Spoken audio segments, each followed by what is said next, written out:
Good evening, ladies and gentlemen. A warm welcome to you this evening, and especially a warm welcome to everyone joining us around Australia. And I don't blame you for joining us tonight. We've got two top speakers. One of them from the Gold Coast, and the other one from Melbourne. And our first speaker is none other than Clement, who is recently returned from overseas, and he does an excellent job of analysing the market from a charts perspective, and he will give us a rundown of where he sees the market at the moment. So please, mate. Good evening, everyone. My name's Clement. If you don't know who I am, a sort of long-standing member of the organisation, and every quarter or so I put together a bunch of charts so we can have a look through the various markets around the world and see if we can get a sense of where we are in the market and where we might be headed. It's the middle of the quarter now, so this is the quarter 3.5 update. So you get half a quarter for free on this update. Nothing that you're going to see or hear is a recommendation to buy or sell any financial instrument. These are just my thoughts and ideas. Please do your own homework or seek professional advice. This week's month's pithy quote comes from Spike Milligan, who says, "Money can't buy you happiness, but it does bring you more pleasant form of misery," which I thought was very good. So let's jump straight in then. First of all, to the US stock market, and we go sort of the long term down to the short term.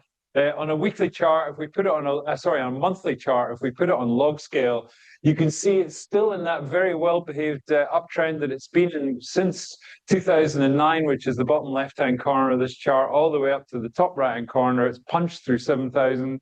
It's on its way to 8,000. It's almost there now. We're at 7,750, I think, was about the last print. So it's only a couple hundred points away from clocking through 8,000. And, I defy anybody to say on the based on this chart, on this time scale, that the market is ready for any kind of serious bear market. There's no sign of an increase in volatility. There's no sign of it punching outside of one of those channel lines. It just looks like a very dull and well-behaved uptrend, which is going up with plenty of momentum behind it. If we zoom into the weekly chart, we see that it's also in that sort of nice uptrend and has been. This chart goes back to late 2022 there, so it's been in a nice uptrend all that time. Sure, there've been corrections along the way, but the corrections have all found demand coming in, and the market has been pushed up again by new money coming into the market. Where are we now? Well, we're actually, as you can see, we're just right in the very top of the channel there, right up at the top as we head towards that 8,000 level. So yeah, probably just a little bit short-term overbought at this stage. That probably means we will get a bit more of a pullback at some stage. But we're at all-time highs, so there's nothing else that you can say other than it looks very bullish. The Ichimoku charts, I'll leave you to look up what they are and how they work. But basically, what this chart tells us that the market is definitely bullish because the price and that dark green line, which is called the Chiku span, are both above the cloud, which is that shaded green area. If the market falls towards the cloud, it tends to find support in that area. And you can see an example back there where the green circle is, where it found support in the cloud previously. And that cloud support is currently sitting around about 6,100 to 6,700, which is still that's 1,000 S&P points below where we are right now. So that's a fair way down from where we are. But if and when it does get there, we can look to that to be some level of support. So in short, it's all looking very bullish on the price charts. The question is it being held up by strong market internals behind the scenes? So let's have a dig into those right now. The first one I like to look at is called the bullish percent index. This basically looks at the percentage of stocks which are showing bullish patterns. So you can look up how it does it, but we're looking at a percentage of stocks in the S&P 500 being bullish at any time. And you can see right at the moment that number is 70. So 7 out of every 10 S&P 500 stocks are bullish. That's a very healthy number for a bull market, because it means that most stocks are being supported, bought into, and it's also a very broad-based market push higher. What we don't want to see is the chart degrading to a low number, because that would tell us that participation is starting to decrease and it's only being held up by a few large stocks. But in this case, that doesn't seem to be the case.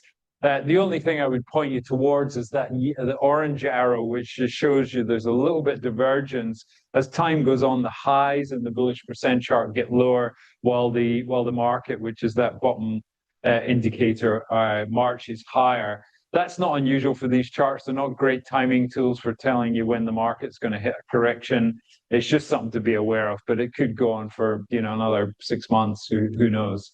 But in other words, this is a good sign for the market. It's being well supported at the moment. Another way to cut that is to look at how many stocks are above their or below their 200-day moving average, or what percentage of stocks are above their 200-day moving average.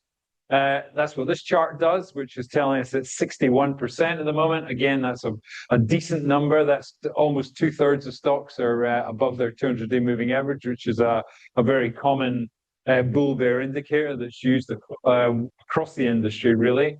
Again, you're just seeing a hint of that divergence coming in, but again, it's been going like that for the last 12, 18 months. So nothing real on that chart to worry about right now.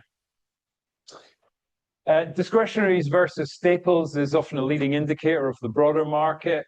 You're seeing a decline here. So that's telling us that there is a decline in, well, you could extrapolate that there's a decline in spending in discretionary items versus staples. And that speaks to perhaps a slowdown in the economy. Certainly the cost of living crisis is going to be evident in there as well. That in itself doesn't mean the market's going to fall tomorrow. It's just something to be aware of, that maybe the economic times are deteriorating a little bit, and eventually that could feed into the stock market action. It's worth saying though that it did have a bit of a drop, but since then it has actually just gone a little bit more sideways there, as you can see, for the last sort of 6 months or so. So it's not critical that it's in that shape at the moment. The next chart is the semiconductors versus the S&P 500, and you can see this is just going up and up and up and up. This sort of speaks to the theme of the stock market at the moment, which is, of course, the AI story. There's a lot of money flowing into AI, both for model training, both for investing in AI stocks and AI companies, and of course the massive data center build out that's going on globally at the moment. And what do all those data centers eat? Chips. So they need lots and lots and lots of chips, which is why the semiconductors are going through the roof. They just can't make them fast enough to keep up. And semiconductor stocks are very hot at the moment. So you could make the case that it's actually the semiconductors and the whole AI story that's holding the market up as a whole. Now, we've seen that that's not quite the case, because it's more broad-based than that. But the whole AI story is one thing that's keeping this market afloat, I think. You could just see at the end there just a little bit of a sort of, can't really call it a sell-off because we're just looking at our ratio, but just a little bit of a pullback in that ratio from that peak. But it doesn't seem to have dented the overall upside movement in this ratio. It's always interesting to look at the home builders, how they're relating to the stock market itself. And you can see from this chart, they are deteriorating. That is the price of stocks in the home builders is deteriorating compared to the S&P 500 itself. So we're seeing. So in other words, this is a huge divergence. So what is this telling us? Well, it's telling us that there's a slowdown in home building. This is obviously US data, and that means that that could potentially roll into a slowdown in the housing market overall. Now, we are reaching a peak in the so-called real estate cycle. We'll talk a little bit about that later. And so this might be one element that we're seeing here of that market starting to peak. The advanced decline line, so this measures the amount of stocks advancing versus the amount of stocks declining on any given day, and then it sort of accumulates from there. And you can see this is still going up. So this tells us that money is still flowing into the stock market, pushing stocks higher. There's many more stocks being bought than are being sold, and that's generally a healthy market. In fact, this chart probably trumps all the other 6 or 7 that I've showed you so far. So, while this chart's rising, we can be reasonably confident that the market's going to continue higher. So, how the market's been doing this year? Well, this is the 3 major indexes in the US: the Russell 2000, which is the small caps; the Nasdaq, fairly tech heavy; and then the S&P 500, which is the broad-based market. And you can see there, it's the small caps that have been leading the charge. They're up 23% for the year. So we're only 8 months into the year. The Nasdaq itself up 17%. That's still a decent increase for the tech sector, and the S&P bringing up the rear about 13%. But this is this is a chart that is beneficial for the bull market case to continue in the market, because the small caps and the tech sector tend to be much more speculative, and if they're being well supported, that usually flows into the broader market and means that it's going to be well supported going forward. Now, we might not end up at these numbers by the end of the year, but they're still looking very healthy. You know, the stock market itself, if you look at it over the last 100 years, it makes about 7 or 8% compounded. So these are big numbers, regardless.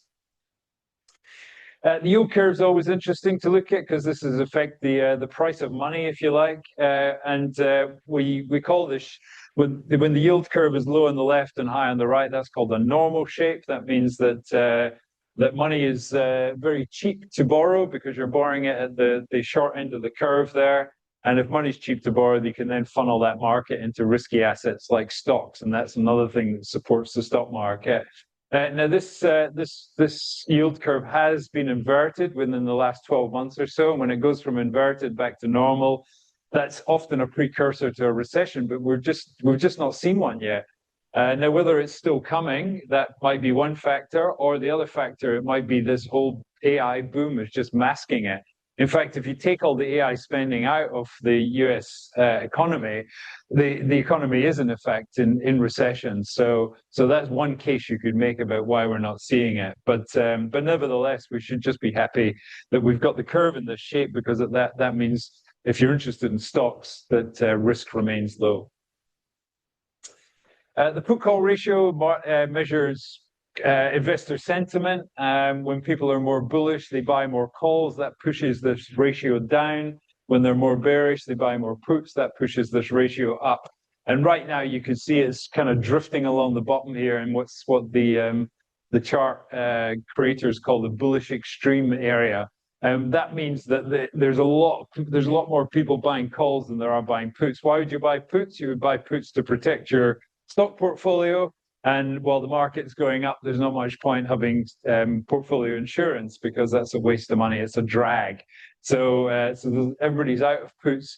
So it does mean that everybody's moving to one side of the market. And when everybody eventually gets all the way over to that one side of the market, you know what happens. It's going to fall over. But while we're not there yet, we're sort of heading in that direction. And the longer this kind of stays at that very low level, or if it spikes lower, that would be a big warning sign.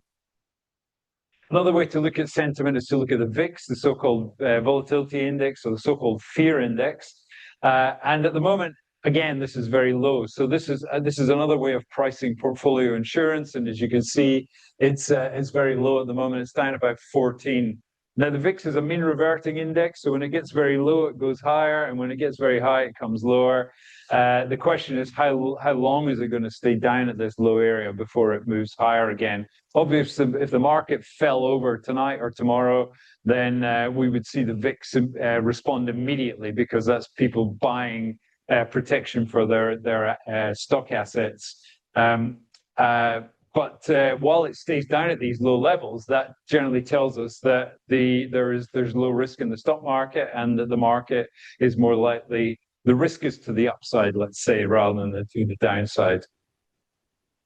CNN also produce what they call a fear and greed index, which is basically an amalgam of a lot of different measurements, all mushed together to give one number. And as you can see here, it's currently sitting about 62. You can see on the time series there at the bottom how it's actually come up to that level in the last sort of couple of months or so. That last vertical line there is July. So it's so the last couple of months or so, it started to increase, and again that does speak to that, more people becoming more bullish and that sort of euphoria starting to rise. Now, even by this measure, we're not quite at that extreme yet. You can see even points on the time series where it has been higher, up around that sort of mid-70s area. We're not quite there yet, but you can see the trend is moving towards that area. So we will eventually get to some pinch point before we see a pullback, and we'll have a look at a second about when that might be. So let's get into the cycles, which kind of gives us a look at where we are now and where we actually might be heading if the cycles line up. The first one is that one I alluded to earlier, which is the real estate cycle. It runs on an 18 or about an 18 and a half year cycle. The last major peak, as you probably can remember if you're older than about 35, was the 2008 global financial crisis. That's when the market peaked, and of course we had a massive housing market crash in the US and other parts of the world. Australia escaped it somewhat. But we're now 18 years on, and we're now getting into that crunch point once again. So that home builders chart I showed you earlier, that's one thing that could be pointing towards us getting towards that peak. So what does that mean? Well, it means if we do see a downturn in the housing market, especially if we see a housing market crash, that would have a knock-on effect or a flow-on effect to the stock market as well, and we would see the indexes all respond to that as well. However, we're more than halfway through the year and we haven't really seen it yet. Certainly here in Australia, we're starting to see prices coming off. There's a number of factors playing into that: interest rates, changes to tax laws, and so on. So whether this is the start of something more deeper or whether this is just a more shallow correction, we'll have to wait and see. But nevertheless, that's where the chart tells us we are. Looking at the annual seasonality, so this chart at the top there shows us what the average of all the years in the S&P 500 do, and you can see that the bottom chart here is the year to date so far. It's a pretty good analog. We had that dip back at the end of March, which kind of equates to the one at the start of March on the cycle there. And then we've gone the sort of from June to September, we get the so-called Northern Hemisphere doldrums, where all the traders go on summer holidays up north, and the market tends to go a bit more sideways or quiet. And we've certainly had that on the year to date so far. We've had a little bit of a move up just in the last few weeks or so, as you can see there. What is that the start of what we're seeing in that sort of October to December period on the cycle, or is it just something that will dribble back down? We'll have to wait and see. But it looks pretty good cycle-wise for being a fairly average year. So do we get that move up towards the end of the year? That would be interesting to see. The months within the year give different averages, as you can see here. We're in August, which is generally a quiet month, but September tends to be where we see the big pullback. So if we are going to get a pullback in the market or some kind of correction, it certainly would not be a surprise if it showed up in September, because that's exactly where you would expect it to see. And then from there, you roll into the best quarter of the year, which is that November, December period. So maybe that speaks to that move up towards the end of the year. The US presidential cycle is a 4-year cycle. We're in the so-called midterm year at the moment. They've got the midterm elections start in November towards the end of this year. However, this is a big fat fail for the market versus the cycle. You can see the year to date down at the bottom there. This is the Dow this time. It's just been on a tear higher. Whereas if you look at the cycle, it's been telling us that we should have been going down in towards the elections at the end of the year, and we're certainly not seeing that. So there's something happening there. They're just out of sync for one reason or another. However, you do see that sort of move up on the cycle post, well, just sort of coming into the elections and out the back of them. So whether we still get that at the end of the year, we'll see. The decade cycle just takes the years, the last digit of each year, and averages them out. And the year 6, which we're in, 2026, is forecast to be a sideways year. So we've definitely not seen that. We've seen a very bullish year in the US. So again, this is a little bit out of sync for this cycle at the moment. So that's the US market. Let's move to the local market and the monthly chart. So on the monthly chart, and this is, I don't think this is a log chart. I think it's just arithmetic, but it's been very bullish since, what date is that? That's the 2009 low once again. So it's been very bullish for the ASX 200, and you can see towards the end there, it's starting to accelerate. So the pace or the velocity of the momentum of the trend is actually increasing as it spikes higher. It's now gone through 9,000, which is obviously a key level to get through. It's a key psychological level. And if we drill down to the weekly chart, you can see there how it took. We can get this pointer going. It took 1, 2, 3, 4, 5 attempts to clear that 9,000 level. So there's a lot of pressure built up under that 9,000 level. We're now above it. This is a weekly chart, so that last candle is not yet closed. It may end up being like we saw a couple of months back, where it spiked up and then immediately fell back down. But if it can hold up here for a week or two and then hold up here for a month or two, then you would have to say give the benefit of the doubt to the upside, and maybe 10,000 starts to come into view. On the Ichimoku chart, also looking very bullish. The price and the Chiku span both above the cloud there, and you can see that big fat cloud area, which is giving support about 8,500 to 8,700. You can see already how the cloud provided support here and here on the way up. So that's an example of where that cloud support, that demand coming into the market can be found. Having a look at some other peer indexes of the ASX 200, and the ASX 200 kind of in the middle of the frame, the middle of the bunch here. The Indian Nifty's lost about 6% this year. The Hang Seng's about break even at -2. Our market's +6, and then you've got the S&P, as we know, up about 13. But it's the Nikkei, which is way out in front there, up 34% for this year. And as you can see there, it's been higher. It's been up in the 40s, can you believe? Which is crazy. So Nikkei's the one to beat, but the S&P is where the action's been.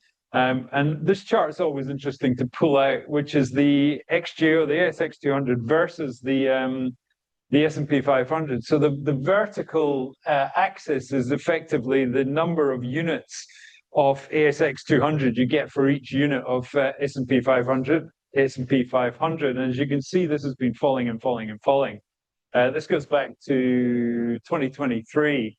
So in about 2023, you could have got 1.6 units of ASX 200 for every unit of S&P 500, and that's now down at 1.2-ish, 1.1-ish. So it's always interesting to look at. If you hold exclusively Aussie stocks, you might think about whether you need to diversify into US. But this is also probably an effect of the strong Aussie dollar, which we'll get into in a second, because that's obviously been decreasing the value of stocks versus the US. So now on to the currencies, in fact, and the US dollar index first. So this is the index futures of the US dollar. prices the US dollar against a basket of other currencies. And I guess the takeaway is it's just very sideways at the moment. It's not been going anywhere. It's stuck between about 96 and let's call it 101 there. And this is a monthly chart, so that's about probably a year's worth of price action in that little block at the end there. So just nothing to write home about. It just doesn't look like it's ready to break up or down. It's hard to make a case for anything other than it probably just keeps doing this for another little while. There's no major moves that we're seeing on interest rates there, or major threats to the economy at this stage. So the US dollar looks like it's steady as it goes around about that price.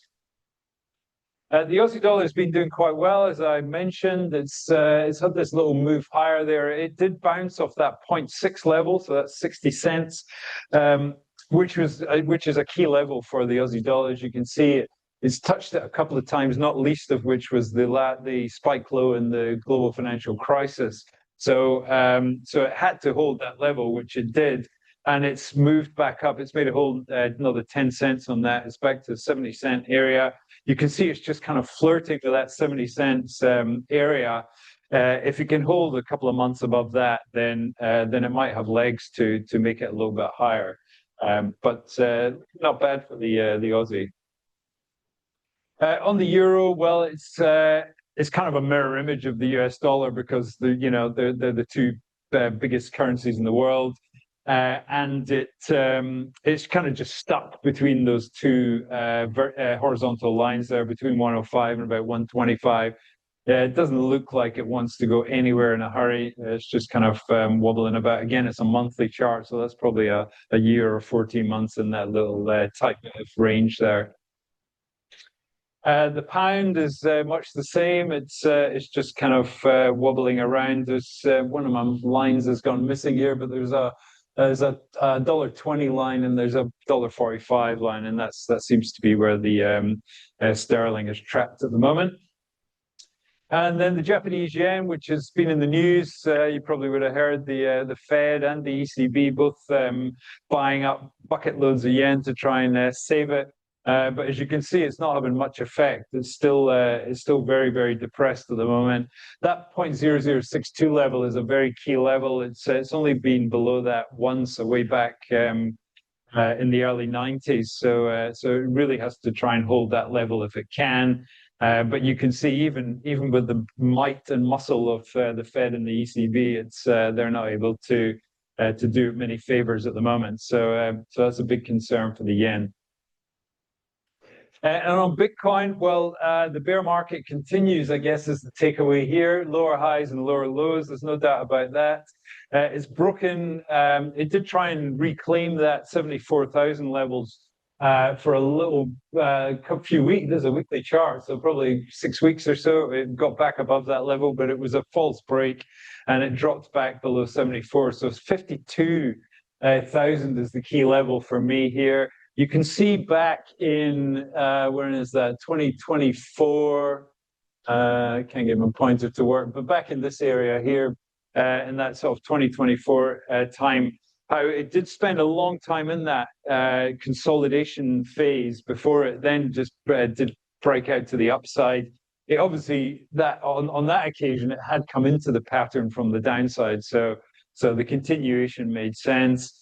This time, we'll have to wait and see if it can't hold 52. Then there's no sort of clear line of support below that level. So that would be significant if it broke that. But for now, 52 and 74 are where I'd be looking to buy and sell.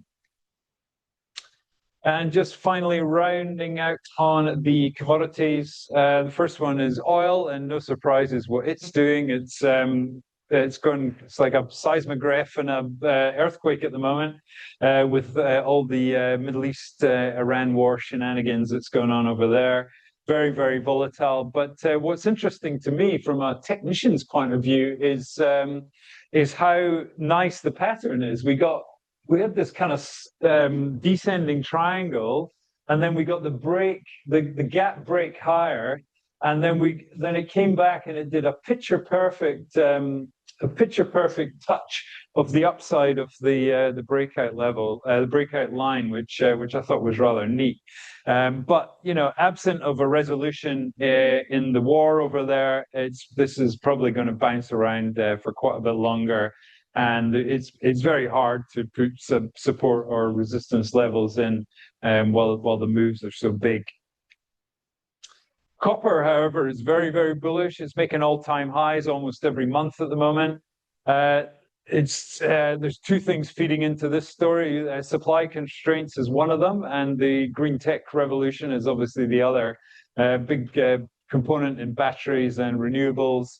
And so it's in high demand at the moment. And if you own anything related to copper, then you'd probably be doing very nicely at the moment. Silver is also still looking very bullish. Yes, it's come off a little bit, but it was obviously very overheated as it shot off and did that spike high with lots of volatility. It's come back a little bit, but you can see that $50 area is the key level. So while it stays above that, again, you would have to favor the upside for silver. And on gold, it's looking similar, still very, very bullish. Yes, there's been a pullback, but you do wonder whether you're going to see demand coming in to buy up that pullback and push it even higher. So gold and silver are looking very bullish. So that's the roundup. Just to summarize that, the US stock market obviously still looking very bullish, making all-time highs. It's hard to say it's not bullish. The market internals seem relatively bullish if you look at the big ticket items like the advanced decline line and so on. Perhaps just a little bit looking overbought on the short term. Some of the sentiment indicators indicating that we might be getting a little bit frothy up the top there. So a pullback wouldn't be out of the question, but I think you would probably find buyers flooding into any sort of pullback in the market at the moment. The Aussie 200 is doing very nicely as well. It's printing all-time highs also, very bullish at the moment. It's cleared that psychological 9,000 level that it took so much time to get over. So if it can hold above that level, that should be smooth sailing for the Aussie. On the currencies, mostly sideways for most of the majors. Maybe the Aussie looking a little bit more bullish, and the Bitcoin in that bear market at the moment. On the commodities, as we've seen, oil looking very volatile still, copper looking very bullish, and those precious metals looking bullish, but pulling back. Copy of this will be on YouTube tomorrow, and also on the ATAA website in a couple of days. If you want to get a hold of me, you can reach me there. You can track me down on X or YouTube. But for now, I wish you good trading for the next quarter and good luck. Bye for now. Thanks.